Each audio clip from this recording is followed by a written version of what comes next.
Бизнисмените ја заострија реториката кон владата. Стопанствениците сметаат дека властите не се доволно посветени кон поддршка на приватниот сектор и дека оваа криза не ја менаџираат најсоодветно.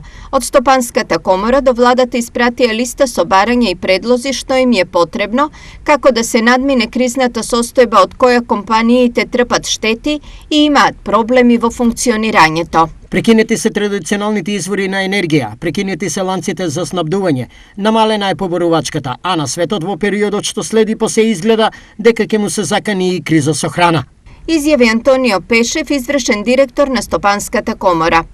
Од владата пак и Министерството за економија не се согласуваат дека не му помагаат на стопанството, како за справување со последиците од пандемијата, така и од војната во Украина и енергетската криза. Секој ден јас добивам писма од страна на стопанските комори, од различни здруженија.